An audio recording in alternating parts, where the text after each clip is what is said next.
Hello students, welcome to Akasdeep online classes. In this session we are going to start hydrogen bonding. Hydrogen bonding.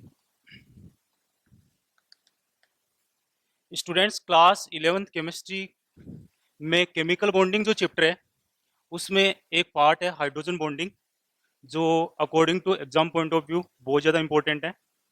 Hydrogen bonding पढ़ने से पहले हमें पता है कि हमें केमिस्ट्री में हम डिफरेंट टाइप ऑफ बॉन्ड्स पढ़ते हैं, like ionic bond, ionic bond, ionic bond पढ़ते हैं। उसके बाद कोवेलेंट बॉन्ड पढ़ते हैं हम। उसके बाद हाइड्रोजन बॉन्ड पढ़ते हैं, हाइड्रोजन बॉन्ड। एंड हम वंडरफुल फोर्स भी पढ़ते हैं, वंडरफुल फोर्स।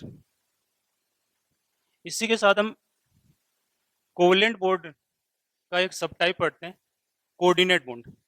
कोवेलेंट बॉन्ड का एक सब टाइप होता है कोऑर्डिनेट बॉन्ड। ये सारे हम पढ़ते हैं, जो ऑर्गेनिक और इनऑर्गेनिक केमिस्ट्री दोनों का एक इंपॉर्टेंट पार्ट है। अकॉर्डिंग टू बॉन्ड स्ट्रेंथ, सबसे पहले हम बॉन्ड स्ट्रेंथ की बात करें कि इन सब में बॉन्ड स्ट्रेंथ किसकी ज़्यादा है या कौन सा बॉन्ड सबसे ज़्यादा स्ट्रॉन्ग है, तो हमें पता है कि आयनिक बॉन्ड की बॉन्ड स्ट्रेंथ सबसे ज़्यादा है। उसके बाद कोवेलेंट बॉन्ड की बॉन्ड स्ट्रेंथ सबसे ज़्यादा है। Next hydrogen bond and last van der Waals force. यदि आयनिक बॉन्ड या कोवेलेंट बॉन्ड की बॉन्ड स्ट्रेंथ के बारे में बात करें तो इनकी जो बॉन्ड स्ट्रेंथ है या जो बॉन्ड एनर्जी है वो अप्रोक्सीमेट 200 किलो जूल पर मोल से ज़्यादा होती है। इसी तरह हम हाइड्रोजन बॉन्ड की बात करें तो इसकी जो बॉन्ड लेंथ है वो 8 to 42 kilo joule per mole के बीच में होती है। इसी तरह वंडरवॉल फोर्स की बात करें तो इसकी जो बॉन्ड एनर्जी है, bond energy of van der Waals force that is 0 to 7 kilo joule per mole. तो इस बॉन्ड एनर्जी के अकॉर्डिंग हम डिसाइड कर सकते हैं कि आयनिक बॉन्ड की बॉन्ड एनर्जी सबसे ज़्यादा है। इसी के साथ कोवेलेंट बॉन्ड की भी बॉन्ड एनर्जी आयनिक बॉन्ड के बॉन्ड एनर्जी के अप्रोक्सीमेट इक्वली होती है। इट मीन्स आयनिक बॉन्ड और कोवेलेंट बॉन्ड की बॉन्ड एनर्जी सबसे ज़्यादा है, जो कितनी है 2200 किलो जूल पर मोल से ज़्यादा होती है। इसी तरह हाइड्रोजन बॉन्ड की bond energy 8 to 52 kilo joule per mole के बीच में होती है। इसी तरह वंडरवॉल फोर्स की बॉन्ड एनर्जी कितनी होती है 0 to 7 kilo joule per mole. Now we will discuss hydrogen bond. अब हम ये पढ़ेंगे कि हाइड्रोजन बॉन्ड क्या होता है। आज के सेशन में हम हाइड्रोजन बॉन्ड क्या होता है, इसका फॉर्मेशन कैसे होता है और हाइड्रोजन बॉन्ड के टाइप्स क्या है, इसके साथ हाइड्रोजन बॉन्ड की एप्लीकेशन क्या है। So this is important session for all of you. First of all, what is the hydrogen bond. Hydrogen bond होता क्या है, तो आज के सेशन में हम पढ़ने जा रहे हैं कि हाइड्रोजन बॉन्ड होता क्या है। तो देखिए, दो साइंटिस्ट थे, एक था लेटिमर एंड रोडबस। उन्होंने सबसे पहले हाइड्रोजन बॉन्डिंग के बारे में बताई थी। उन्होंने ये कहा था कि कोई इलेक्ट्रोनेगेटिव एटम लाइक FON, कोई भी इलेक्ट्रोनेगेटिव एटम जब हाइड्रोजन से अटैच होता है, किससे अटैच होता है, हाइड्रोजन से अटैच होता है, तो वहां एक बॉन्ड की फॉर्मेशन होता है, उसी को हम क्या बोलते हैं, हाइड्रोजन बॉन्ड। तो यहाँ हम electronegative atoms like fluorine, oxygen, nitrogen, इसका अटैचमेंट कराएंगे किसके साथ, हाइड्रोजन के साथ। तो वहाँ मॉलिक्यूल्स का फॉर्मेशन होता है और मॉलिक्यूल बनने के बाद ही वहाँ एक बॉन्ड की फॉर्मेशन होती है, उसी बॉन्ड को हम क्या कहते हैं, हाइड्रोजन बॉन्ड। सो सबसे पहले ये जो मॉलिक्यूल्स हैं उनका फॉर्मेशन कैसे होता है उनको समझेंगे। तो हमें पता है कि जब भी कोई हाईली इलेक्ट्रोनेगेटिव एलिमेंट्स लाइक, हम एक एग्जांपल लेते हैं या हम एक साथ ले लेते हैं सबको, जैसे highly electronegative elements like FON, short trick क्या है यहाँ पे, फोन। यहाँ पे फ्लोरीन, ऑक्सीजन, नाइट्रोजन, तीनों के तीनों हाईली इलेक्ट्रोनेगेटिव है, जिनको हम शॉर्ट ट्रिक के अकॉर्डिंग फोन के डिनोट कर सकते हैं। अब देखो, ये जो हाईली इलेक्ट्रोनेगेटिव है इसको आप एक्स से डिनोट कर सकते हो। इसको आपने किससे डिनोट कर दिया, एक्स से डिनोट कर दिया। तो ये जब हाइड्रोजन से अटैच होता है तो वहां एक बॉन्ड का फॉर्मेशन होता है और मॉलिक्यूल्स बनता है। तो ये H है और ये सपोज करो इलेक्ट्रोनेगेटिव एलिमेंट है, तो यहाँ पे एक बॉन्ड का फॉर्मेशन हो गया। इसी तरह दूसरा H एटम है और वहां इलेक्ट्रोनेगेटिव एलिमेंट ऐड है, वहां भी एक बॉन्ड का फॉर्मेशन होता है। तो क्या ये हाइड्रोजन बॉन्ड है? नहीं, ये हाइड्रोजन बॉन्ड नहीं है। यहाँ पे जो बॉन्ड बन रहा है वो किस नेचर का है? कोवेलेंट नेचर का है। इसी तरह ये बॉन्ड भी किस नेचर का है? कोवेलेंट नेचर का है। बट इन दोनों के भी, ये दो डिफरेंट मॉलिक्यूल्स हैं, इन दोनों के बिटवीन जो बॉन्ड बनेगा वो कैसा बॉन्ड होगा? Hydrogen bond. अब बनता कैसे है वो देखते हैं। तो हमें पता है कि ये एक्स एक्स किसको डिनोट कर रहा है? हाई इलेक्ट्रोनेगेटिव एटम्स को। मीन्स ये एटम है, इसके लिए इलेक्ट्रोनेगेटिविटी बहुत ज्यादा है। इलेक्ट्रोनेगेटिविटी ज्यादा होने की वजह से यहाँ पे जो शेड पेयर ऑफ इलेक्ट्रॉन है, ये उनका ट्रांसफर इस एटम की ओर हो जाता है। मतलब highly electronegative atom share pair of electron को अपनी ओर ट्रांसफर कर लेता है। जब ये एक्स अपनी ओर इन इलेक्ट्रॉन्स का ट्रांसफर करेगा, क्यों करेगा? क्योंकि ये ज्यादा इलेक्ट्रोनेगेटिव है, अपनी ओर ट्रांसफर करेगा तो इस पे पार्शियल नेगेटिव चार्ज आता है। यहाँ पे हाइड्रोजन बॉन्ड से जो कि इलेक्ट्रॉन इसकी ओर जा रहे हैं, तो हाइड्रोजन बॉन्ड पे किस तरह का चार्ज आएगा? Partial positive. इसी तरह ये जो मॉलिक्यूल है इसी में होता है, इस पे पार्शियल नेगेटिव चार्ज आता है और इस पे पार्शियल पॉजिटिव चार्ज आता है। अब देखिए, जब ये दो मॉलिक्यूल आपस में जब बॉन्डिंग करते हैं तो यहाँ पे बॉन्ड का फॉर्मेशन होता है जिसको डॉट डॉट से शो करते हैं, और ये जो बॉन्ड है ये क्या होता है? Hydrogen bond. तो यहाँ पे हाइड्रोजन बॉन्ड के लिए क्या कंडीशन है उसकी स्टडी करेंगे हम अभी। सबसे पहले तो हम ये देखते हैं कि हाइड्रोजन बॉन्ड को किससे डिनोट करते हैं।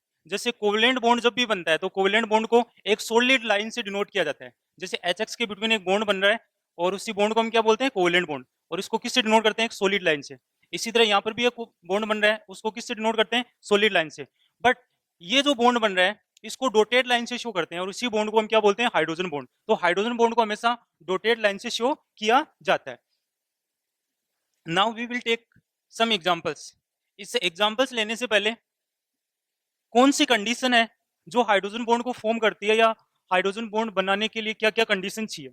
तो हाइड्रोजन बॉन्ड बनाने के लिए फर्स्ट कंडीशन क्या चाहिए? High electronegative atoms. Hydrogen bond बनाने के लिए हाई इलेक्ट्रोनेगेटिव एटम चाहिए जो हाइड्रोजन से अटैच हो। तो यहाँ पे हमने हाईली इलेक्ट्रोनेगेटिव एटम्स लिए, फ्लोरीन, ऑक्सीजन, नाइट्रोजन। अभी हम एग्जांपल्स के थ्रू समझेंगे। दूसरी कंडीशन क्या है कि ये जो इलेक्ट्रोनेगेटिव एटम्स हैं उनकी साइज क्या होनी चाहिए? स्मॉल होनी चाहिए, क्योंकि जितनी स्मॉल साइज होगी उतना ही हाइड्रोजन और इलेक्ट्रोनेगेटिव एटम्स के बिटवीन इलेक्ट्रोस्टैटिक फोर्स इंक्रीज होगा। इलेक्ट्रोस्टैटिक फोर्स इंक्रीज होगा तो अट्रैक्शन फोर्स बढ़ेगा, अट्रैक्शन फोर्स बढ़ेगा उतना ही हाइड्रोजन बॉन्ड स्ट्रॉन्ग बनेगा। ठीक है, तो यहाँ पे दो कंडीशन है। एक कंडीशन वापस रिपीट कर रहा हूँ, एक कंडीशन कौन सी है कि हाइड्रोजन के साथ हाईली इलेक्ट्रोनेगेटिव एटम्स है वो अटैच होने चाहिए। दूसरी कंडीशन क्या है कि हाईली इलेक्ट्रोनेगेटिव एटम्स है उनकी साइज कैसी होनी चाहिए? स्मॉल। उनकी साइज कैसी होनी चाहिए? Small. So let's take some example. ये जो एग्जांपल्स हैं ये उनके टाइप्स के अकॉर्डिंग हम लेते हैं। तो अब हम पढ़ते हैं कि हाइड्रोजन बॉन्ड है वो कितने टाइप के होते हैं। तो बेसिकली हाइड्रोजन बॉन्ड है वो टू टाइप्स के होते हैं, two types of hydrogen bond. सबसे पहला जो टाइप है वो है intermolecular hydrogen bond. Inter molecular molecular hydrogen bond. दूसरा जो टाइप है वो है intramolecular hydrogen bond. Intra molecular hydrogen bond, intra molecular hydrogen bond. तो ये जो टाइप्स है उनमें सबसे पहले हम पढ़ते हैं intermolecular hydrogen bond. Intermolecular hydrogen bond, यहाँ पे जो hydrogen bond, intermolecular hydrogen bond में जो हाइड्रोजन बॉन्ड बनता है वो टू डिफरेंट मॉलिक्यूल्स के बिटवीन बनता है। किसमें बनता है ये? टू डिफरेंट मॉलिक्यूल्स जो सेम नेचर के भी हो सकते हैं और डिफरेंट नेचर के भी हो सकते हैं। तो यहाँ पे हम कुछ एग्जांपल लेते हैं टू डिफरेंट मॉलिक्यूल्स के जो सेम नेचर के भी हैं और जो डिफरेंट नेचर के भी हैं। तो सबसे पहले हम एग्जांपल लेते हैं HF। HF में हाइड्रोजन बॉन्डिंग कैसे होती है? HF। अब देखो यहाँ पे एच और एफ के बिटवीन जो बॉन्ड बन रहा है उसकी नेचर क्या है? ये कोवेलेंट नेचर का है। ये हाइड्रोजन बॉन्ड नहीं है, ये किस नेचर का है? कोवेलेंट नेचर का है। बट अब इसी तरह हम दूसरा HF मॉलिक्यूल ले लेते हैं, HF। इसके बिटवीन जो बॉन्ड है वो भी किस नेचर का है? कोवेलेंट नेचर का है। लेकिन यहाँ पे जो बॉन्ड बनेगा जिसको हम डॉट डॉट लाइन से शो कर रहे हैं वो क्या है? Hydrogen bond. इसी तरह हम और एग्जाम्पल HF, तो यहाँ बॉन्ड बन गया HF। ये देखो, तो ये जो बॉन्ड है हाइड्रोजन बॉन्ड है वो किस कैटेगरी में आ रहा है? Intermolecular hydrogen bond. Intermolecular hydrogen bond. क्यों? क्योंकि ये जो हाइड्रोजन बॉन्ड है वो अलग अलग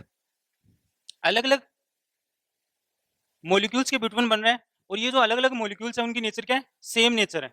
अभी हम डिफरेंट नेचर का भी एग्जांपल लेंगे, बट एक बार हम सेम नेचर की स्टडी करते हैं। यहाँ देखिए H2O। अब हम सेकंड एग्जांपल लेते हैं वाटर। वाटर में इंटरमोलिकुलर हाइड्रोजन बॉन्डिंग कैसे होती है?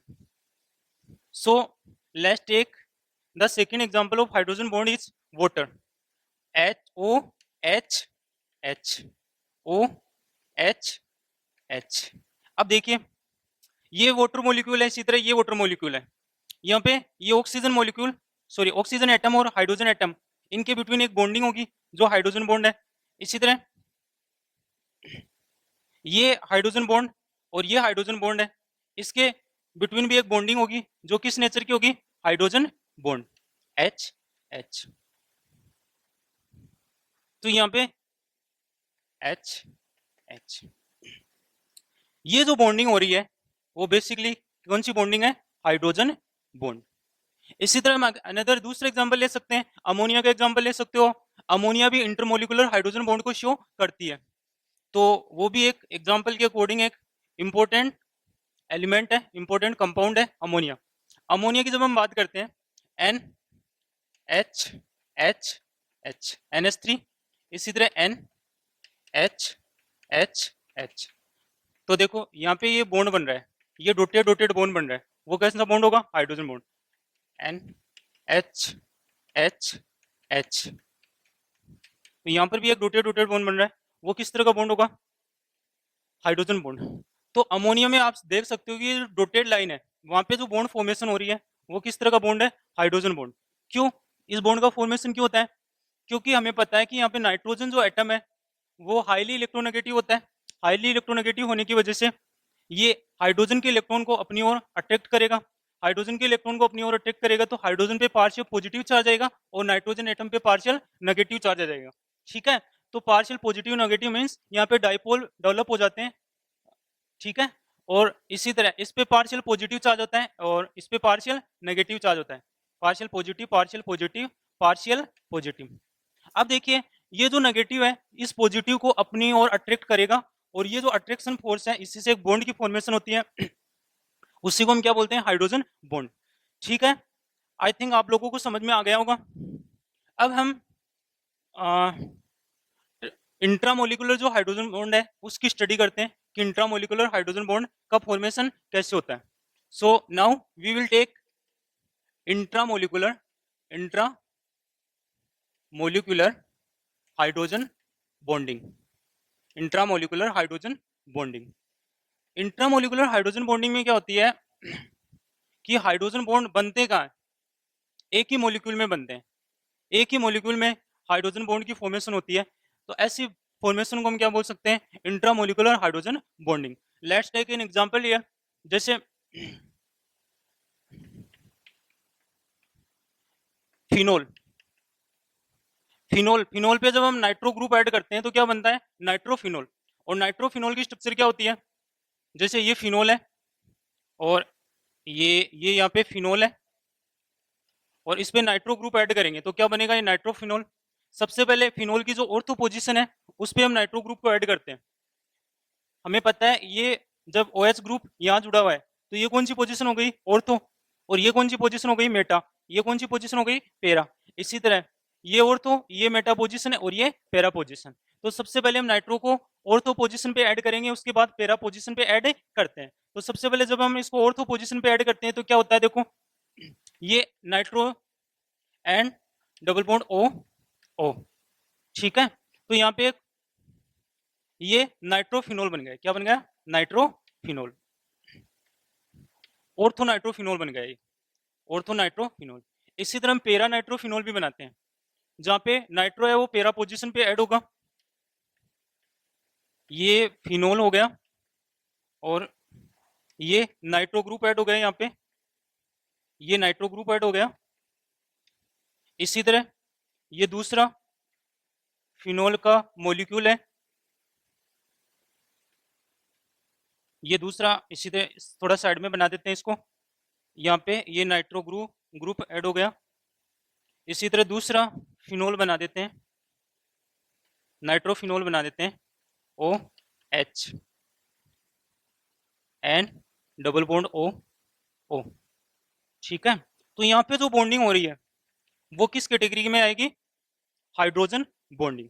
बट ये जो हाइड्रोजन बॉन्डिंग है वो किस कैटेगरी में आएगी? Inter hydrogen bonding. Inter hydrogen bonding कौन सी हाइड्रोजन बॉन्डिंग होती है? जिसमें दो डिफरेंट मॉलिक्यूल्स हो।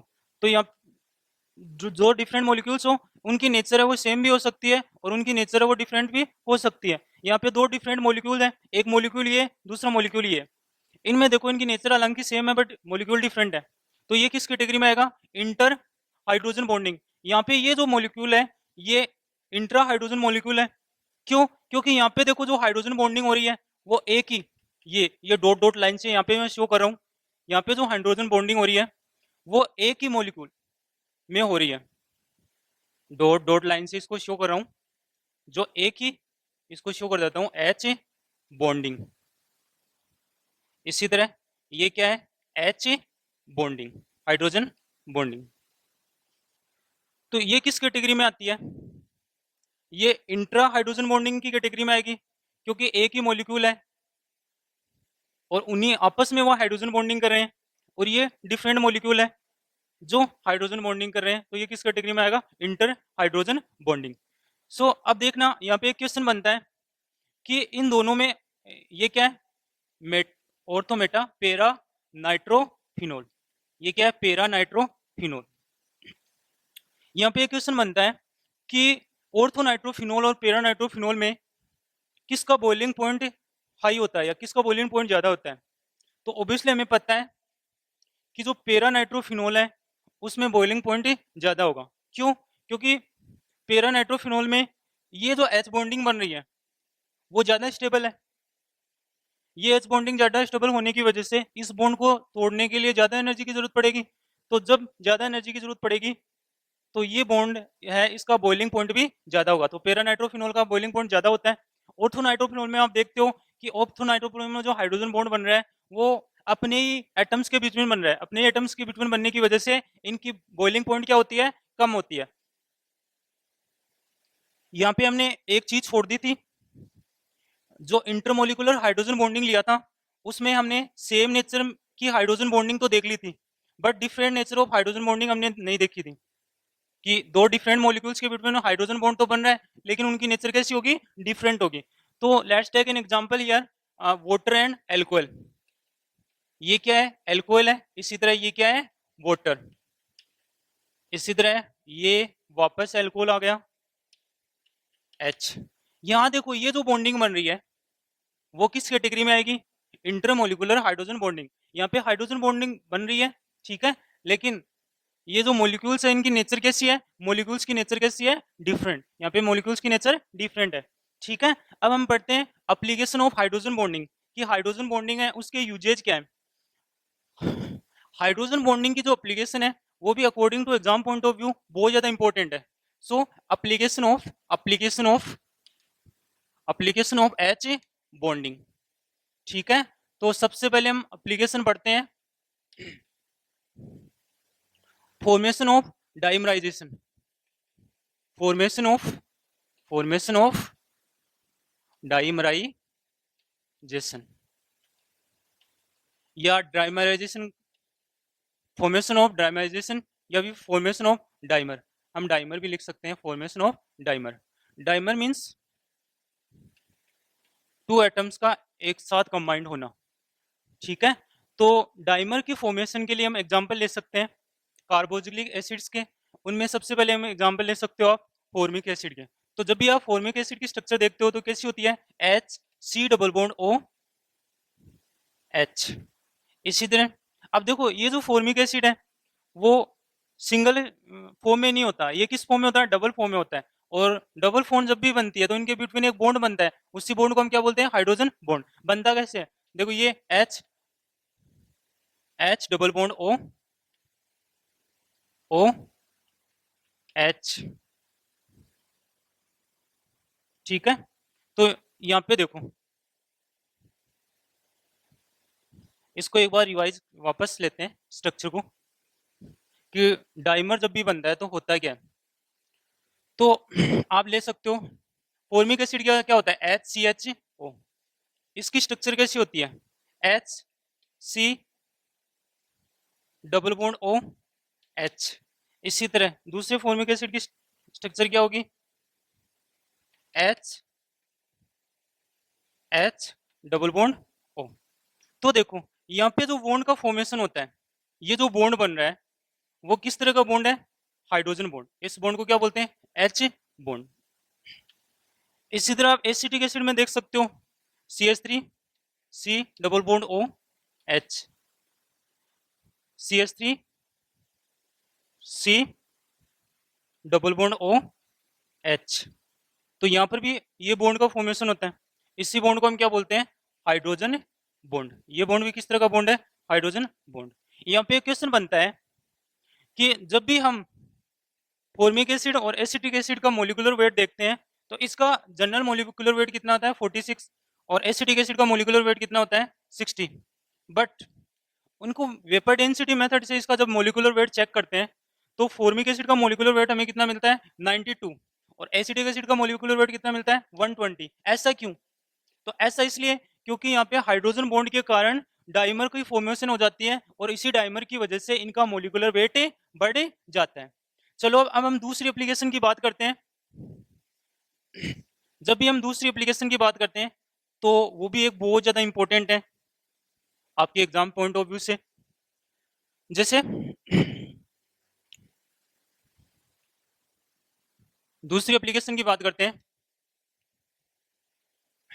H2O is liquid and H2S is gas। Why? यहाँ पे क्वेश्चन बनता है। सबसे पहले हम क्वेश्चन लेते हैं कि H2O है, वाटर एक लिक्विड है, बल्कि H2S है वो गैस है। ऐसा क्यों, क्योंकि वाटर की जब हम बात करते हैं H, इसी तरह H2S की बात करते हैं SH। वाटर की जब हम बात करते हैं तो वाटर के बिटवीन हाइड्रोजन बॉन्डिंग की फॉर्मेशन होती है। क्यों, क्योंकि यहाँ पे हाइड्रोजन एटम एक हाईली इलेक्ट्रोनेगेटिव एटम से अटैच है। हाईली इलेक्ट्रोनेगेटिव एटम्स क्या है यहाँ पे, ऑक्सीजन, उससे अटैच है। ऐसा H2S में नहीं होता है। तो वाटर में हाइड्रोजन बॉन्ड फॉर्मेशन होने की वजह से वाटर में हाईली इलेक्ट्रोस्टैटिक फोर्स डेवलप हो जाता है। हाईली इलेक्ट्रोस्टैटिक फोर्स डेवलप होने की वजह से जो वाटर मॉलिक्यूल है वो पास में आ जाते हैं, बहुत ज्यादा पास में आ जाते हैं। तो जब मॉलिक्यूल्स पास में आ जाते हैं तो वो कौन सी फॉर्म ले लेता है, लिक्विड। बट ऐसा H2S गैस में नहीं होता है। तो H2S गैस में हाइड्रोजन बॉन्ड की फॉर्मेशन नहीं होती, हाईली इलेक्ट्रोस्टैटिक फोर्स नहीं होता। ओके, तो यहाँ पे मॉलिक्यूल्स भी पास में नहीं आएंगे, मॉलिक्यूल्स पास में नहीं आएंगे तो ये लिक्विड की फॉर्मेशन नहीं करेगा। इसी तरह इससे एक रिलेटेड क्वेश्चन लेते हैं, इससे रिलेटेड क्वेश्चन लेते हैं कि which is the question, which is more soluble, which is more soluble in water. इनमें से वाटर में कौन ज्यादा सोल्यूबल है। जैसे हमने एग्जांपल ले लिया, एक तो अमोनिया NH3, एक हमने एग्जांपल ले लिया ROH, एल्कोहल का एग्जांपल ले लिया कि अमोनिया और एल्कोहल में सबसे ज्यादा वाटर में सोल्यूबल कौन है।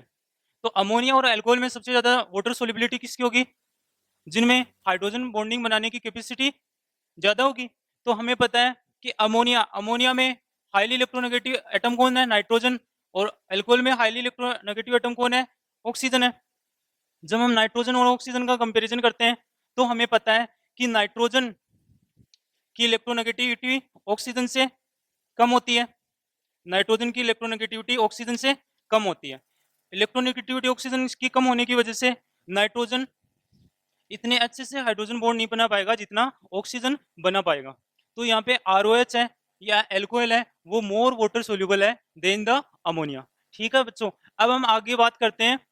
एक यहाँ पे एक इसी से रिलेटेड एक क्वेश्चन बनता है कि इनमें सब में विच है मोर स्ट्रॉन्ग हाइड्रोजन बॉन्डिंग, विच है मोर स्ट्रॉन्ग हाइड्रोजन बॉन्डिंग, कि इनमें सबसे ज्यादा हाइड्रोजन बॉन्डिंग किस में स्ट्रॉन्ग है। तो यहाँ पे जैसे हम डिफरेंट डिफरेंट एग्जाम्पल ले लिया हमने। एक तो हमने ले लिया एल्कोहल का ले लिया ROH, इसी तरह हमने एक ले लिया अमोनिया का RNHH, इसी तरह हमने ले लिया अमोनिया का ले लिया NH3, इसी तरह हमने ले लिया HF का एग्जाम्पल ले लिया। ठीक है, तो अब हमें ये पता लगाना है कि यहाँ पे स्ट्रॉन्ग हाइड्रोजन बॉन्डिंग किस में। तो इस तरह के क्वेश्चन को सोल्व करने के लिए हमें इलेक्ट्रोनेगेटिविटी पता होनी चाहिए। हमें पता है कि सबसे ज्यादा इलेक्ट्रोनेगेटिव क्या होता है, फ्लोरीन, उसके बाद ऑक्सीजन, उसके बाद नाइट्रोजन।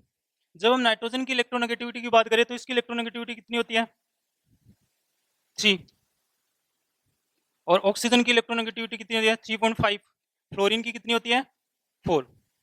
तो सबसे ज्यादा इलेक्ट्रोनेगेटिव कौन है यहाँ पे, फ्लोरीन। उसके बाद कौन है इलेक्ट्रोनेगेटिव ऑक्सीजन, उसके बाद कौन होगा, नाइट्रोजन। तो ऐसे इलेक्ट्रोनेगेटिविटी डिफरेंस के अकॉर्डिंग हम पता लगा सकते हैं कि किस में स्ट्रॉन्ग हाइड्रोजन बॉन्ड बनेगा। तो ये जो मॉलिक्यूल्स हैं जिसमें F है उसमें स्ट्रॉन्ग हाइड्रोजन बॉन्ड बनेगा, उसके बाद ऑक्सीजन में स्ट्रॉन्ग हाइड्रोजन बॉन्ड बनेगा, उसके बाद नाइट्रोजन में स्ट्रॉन्ग हाइड्रोजन बॉन्ड बनता है। तो ऐसे कई क्वेश्चंस हैं जिनको हम सोल्व कर सकते हैं हाइड्रोजन बॉन्डिंग के थ्रू। इसके साथ साथ हम और भी एग्जाम्पल ले सकते हैं, like why ice float on water.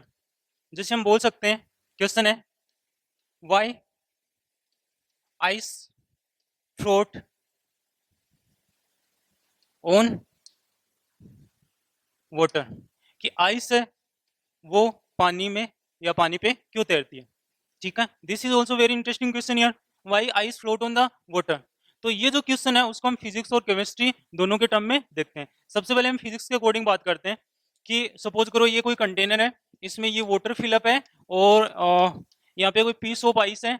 जो ही आइस को हम इस वाटर में छोड़ेंगे तो ये उस पर फ्लोट होने लग जाएगा, उस पर तैरने लग जाएगा। तो ऐसा क्यों होता है, तो सबसे पहले हम फिजिक्स के अकॉर्डिंग बात करें तो फिजिक्स क्या बोलती है, the ice have less density than water. तो यहाँ पे according to physics ice has less density than water. ऐसा क्यों, देखो यहाँ पर भी एक क्वेश्चन बनता है। जनरली हमें पता है कि सॉलिड की डेंसिटी क्या होती है, ज्यादा होती है, बट आइस की डेंसिटी यहाँ पे कम है, और ऑब्वियसली डेंसिटी कम है तभी ये पानी पे तैर रहा है, अदरवाइज पानी पे नहीं तैरता। तो ऐसा क्यों होता है, तो ये यहाँ पे ये जो फिनोमिनन हो रहा है इसके लिए भी कौन रिस्पॉन्सिबल है, हाइड्रोजन बॉन्डिंग। तो यहाँ पे जब भी हम आइस स्ट्रक्चर देखते हैं तो आइस की जो स्ट्रक्चर बनती है उसको हम केज स्ट्रक्चर बोलते हैं। क्या बोलते हैं, केज स्ट्रक्चर। तो केज स्ट्रक्चर का एक्चुअली में फॉर्मेशन होता कैसे है, देखना यहाँ पे OH, इसी तरह आप ले सकते हो OH,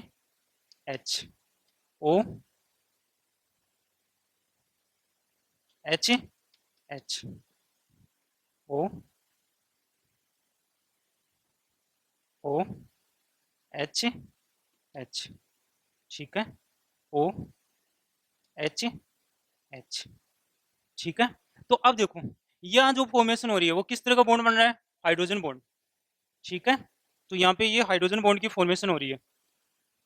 ठीक है, हाइड्रोजन बॉन्ड की फॉर्मेशन होने की वजह से आइस का ये जो प्लेस है वहां पे वॉइड डेवलप हो जाता है। क्या डेवलप हो जाता है, वॉइड। वॉइड किसको बोलते हैं, ब्लैंक स्पेस को। तो यहाँ पे ब्लैंक स्पेस का फॉर्मेशन हो जाता है।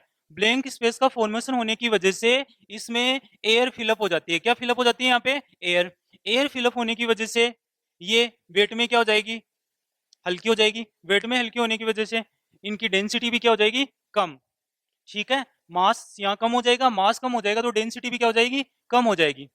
डेंसिटी क्या होती है, मास पर वॉल्यूम। मास पर वॉल्यूम इज कॉल्ड डेंसिटी। तो यहाँ पे मास कम होगा। मास कम क्यों होगा, क्योंकि यहाँ पे एक केज लाइक स्ट्रक्चर बन गई, उस केज लाइक स्ट्रक्चर में एयर फिलअप हो गई, एयर फिलअप हो गई तो इनकी डेंसिटी कम हो गई।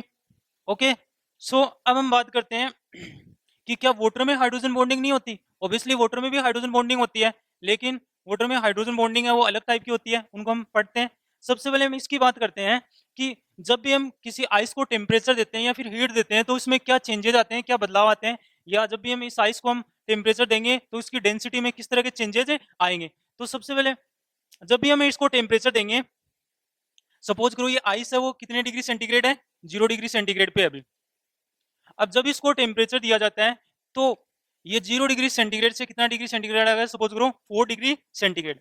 4 डिग्री सेंटीग्रेड तक आते आते इसकी डेंसिटी क्या हो जाएगी, मैक्सिमम। इसकी डेंसिटी मैक्सिमम क्यों हो जाएगी, क्यों, क्योंकि यहाँ पे जो हाइड्रोजन बॉन्ड ये जो बन रहा है वो टेम्परेचर की वजह से टूट जाएंगे। टेम्परेचर की वजह से ये हाइड्रोजन बॉन्ड जो ही टूटते हैं तो ये जो मोलिक्यूल्स हैं वो पास में आ जाएंगे। मोलिक्यूल्स पास में आ जाएंगे मीन्स यहाँ पे मोलिकुलर मास बढ़ेगा, मोलिकुलर मास बढ़ेगा तो डेंसिटी भी बढ़ेगी, ठीक है।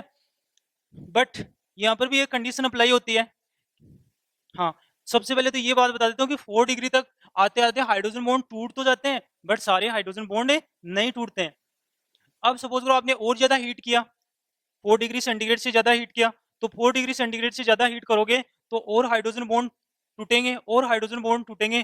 तो इसके साथ साथ हमें यह भी पता है कि जो जो हम टेम्परेचर इंक्रीज करते हैं तो मॉलिक्यूल्स के बिटवीन काइनेटिक एनर्जी बढ़ती जाएगी। मतलब काइनेटिक एनर्जी बढ़ती जाने का मतलब मॉलिक्यूल से वो दूर जाते जाएंगे।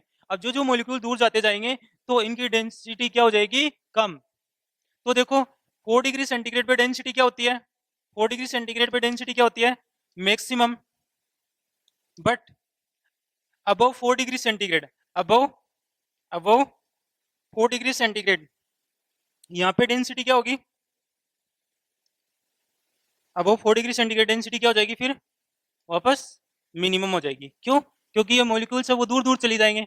तो इस तरह से हम आइस है उसको हम आइडेंटिफाई, आइस की स्ट्रक्चर है उसको हम आइडेंटिफाई कर सकते हैं। और यहाँ पे इससे ये पता लगा सकते हैं कि आइस है वो पानी पे क्यों तैरती है।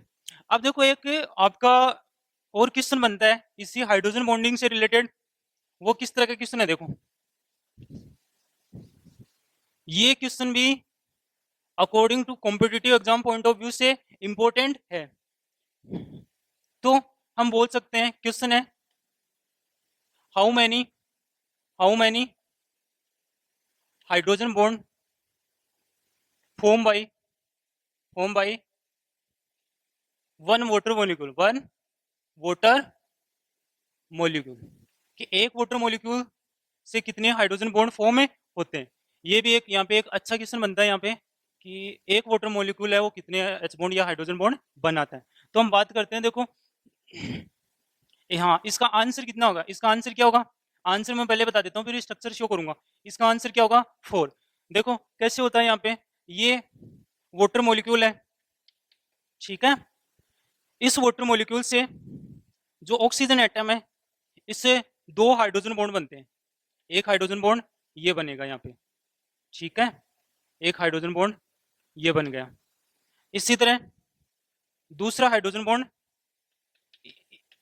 ये बन गया, यहाँ पे दूसरा हाइड्रोजन बॉन्ड ये बन गया, ठीक है। यहाँ पे जो हाइड्रोजन है उससे एक हाइड्रोजन बॉन्ड बनेगा, इससे यहाँ पे एक हाइड्रोजन बॉन्ड बनेगा, ये यहाँ पे एक हाइड्रोजन बॉन्ड बनेगा। ये जो हाइड्रोजन है इससे भी एक हाइड्रोजन बॉन्ड बनेगा, तो यहाँ पे ये हाइड्रोजन बॉन्ड यहाँ पे बन जाता है, ठीक है।